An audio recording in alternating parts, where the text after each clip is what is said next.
Olá, Deus abençoe você que tem acompanhado aqui os vídeos, as postagens, as publicações do canal. Deus abençoe. Bem, inovação. A inovação, olhando sobre uma vertente mais ampla, em alguns pontos, em determinados episódios ou ocasiões, ela se torna algo bom, salutar, satisfatório e importante.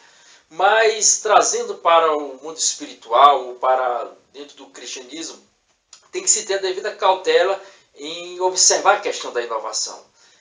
A Bíblia nos relata em determinados momentos, em alguns episódios da Palavra de Deus, que a inovação em algumas situações não foi algo agradável ao povo do Senhor e à sua relação com Deus. O apóstolo Paulo, ele passou uma parte do seu ministério combatendo algumas supostas inovações que queriam adentrar, de certa forma, enfraquecer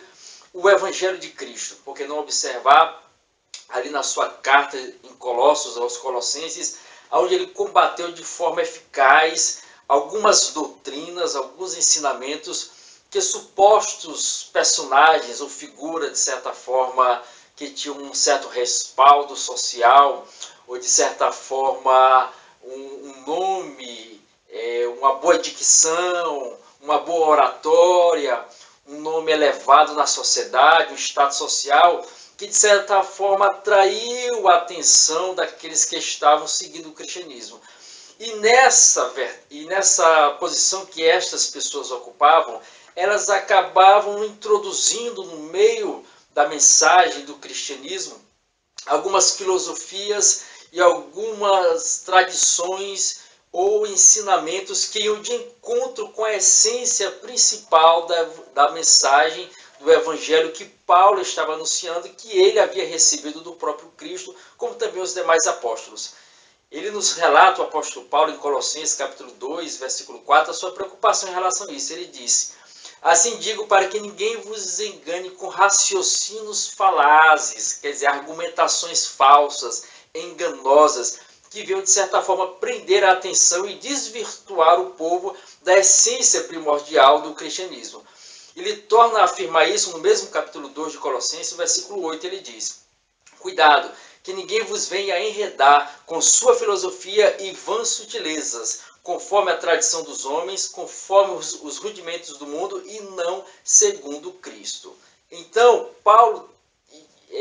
estava tendo aquele cuidado em despertar o povo naquela época para que não viesse a ser levado por esses ventos de doutrina que apareciam, independentemente de quem viesse estar ali pronunciando eles. Por isso, o escritor de Atos nos fala no livro de Atos, capítulo 17, versículo 11, se não me engano, versículo 11, parte B, fala que o apóstolo, ele de certa forma admirava ali os bereanos, porque tudo que Paulo mencionava, que ele ministrava, eles iam conferir nas Sagradas Escrituras para observar e ver se a pregação condizia com a palavra de Deus. Mas é certo que eles conheciam a palavra, diferentemente de hoje, em algumas situações onde o povo não conhece a palavra. Então, apesar de quem estar ali levando a mensagem, acaba usando a própria palavra distorcida para, de certa forma, corromper os seus ouvintes. Por isso, tem que se ter cuidado, cautela, atenção, para não se deixar levar. O próprio apóstolo Paulo nos fala em Efésios, capítulo 4, versículo 14, o seguinte. Ele diz: para que não mais sejamos como meninos, agitados de um lado para o outro e levados ao redor por todo o vento de doutrina, pela artimanha dos homens, pela astúcia com que induzem ao erro. Então, há de certa forma uma preocupação pela busca, não do conhecimento de Deus, mas da informação. Vivemos aí atualmente uma busca desenfreada pela informação, que de certa forma é satisfatório, mas quando se trata ou se traz para dentro da área do mundo espiritual, tem que se ter cuidado, porque alguns acabam se apresentando, trazendo de certa forma com uma boa dicção, uma boa oratória, uma boa argumentação, uma boa forma de se expressar, e as pessoas se sentem atraídas por esses personagens e nas mensagens acabam eles introduzindo as suas ideias que vão de certa forma contrária aos ensinamentos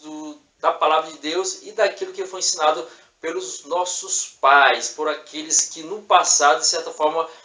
tiveram o zelo, o cuidado de velar pela sã doutrina da palavra. Me faz lembrar do profeta Jeremias, que o Senhor faz uma admiração em relação ao profeta com relação aos recabitas, no capítulo 35 do profeta Jeremias, aonde eles não arredaram, eles não se moveram, eles não se deixaram levar, de certa forma,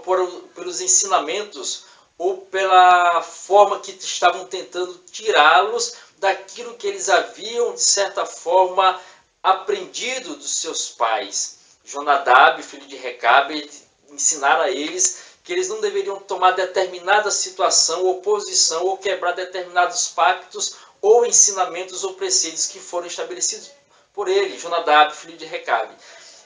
E eles se guardaram e velaram por isso por muitos anos, porque foram fiéis, não se deixaram levar pelos ensinamentos da atualidade, não, se manteram firmes, diferentemente de Israel, que vacilava em relação aos ensinamentos que Deus propunha a eles. E da mesma forma, lá no livro de Colossenses, Paulo falando a respeito da igreja, que alguns estavam, de certa forma, sendo levados por esses ventos de doutrina, como também em Éfeso, conforme eu citei aqui o capítulo 4, versículo 14. Então, temos que ter cuidado nesta busca pela informação, não ser levados por aqueles que, de certa forma, aparecem com um certo nome, um certo prestígio, e reconhecimento, um nome aí elevado, e se deixar levar por essa situação e não observar os ensinamentos que estão aí entrando de forma sorrateira e aniquilando e quebrando os princípios importantes a qual foram ensinados pelos nossos antigos pais. Então, tenhamos cuidado com este tipo de inovação e não desfalecer e acabar, de certa forma, abstraindo, absorvendo ensinamentos que são contrários à palavra de Deus e ao que é essencial para estar aí sendo levado e sendo conduzido pelo caminho verdadeiro e eterno que a palavra ensina. Deus abençoe a todos, até a próxima.